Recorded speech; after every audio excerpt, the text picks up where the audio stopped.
Jepang menjadi negara industri itu setelah dia melakukan restorasi besar-besaran.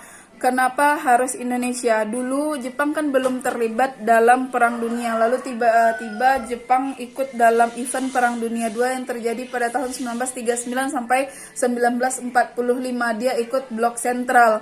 Waktu itu dia yang awalnya bekerja sama dan juga dibantu oleh Amerika Serikat melakukan perjanjian dengan Amerika Serikat itu sangat segan atau terbantu dengan bantuan dari Amerika Serikat. Namun ketika dia perlahan-lahan sudah berkembang menjadi negara industri, dia yang awalnya agraris lalu bisa secara cepat beradaptasi dan mengubah mata pencahariannya menjadi industri, tentunya butuh negara jajahan, negara penghasil bahan mentah dan negara pengekspor hasil industrinya, sehingga dia melakukan praktek imperialisme, yaitu suatu negara yang menjajah banyak negara.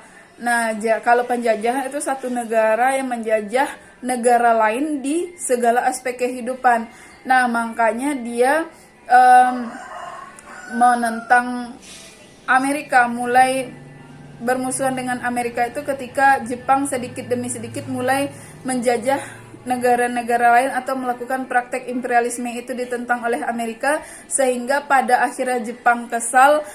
Amerika yang awalnya juga menyediakan bahan mentah, alat-alat untuk membuat senjata, alat-alat untuk bahan baku industri, lalu menstopnya karena dia kesal Jepang itu sudah mulai melakukan praktek imperialisme. Melihat hal itu, maka Jepang memutuskan untuk bergabung dengan Blok Sentral pada Perang Dunia II dan langsung saja secara mendadak menyerang Amerika Serikat di daerah Pearl Harbor 7 Desember 1941.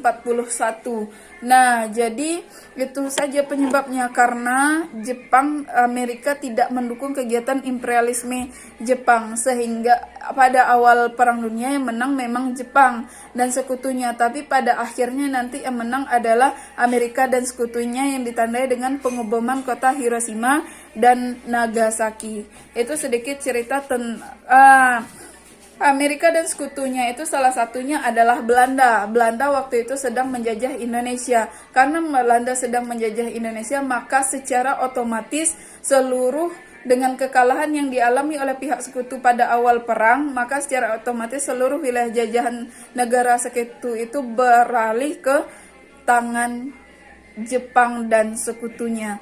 Makanya secara tidak langsung Indonesia diambil alih oleh Jepang dan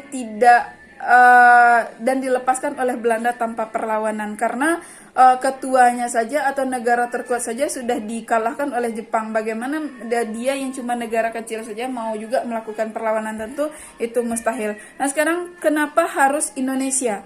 Yang pertama itu Indonesia merupakan wilayah yang kaya akan SDA dan untuk kelangsungan industri Jepang. Yang kedua, Indonesia memiliki jumlah penduduk yang sangat banyak yang bisa membantu Jepang dalam Perang Asia Timur Raya, Perang Dunia II atau Perang Asia Pasifik. Yang ketiga, keinginan untuk mengganti pengaruh dan dominasi negara-negara barat.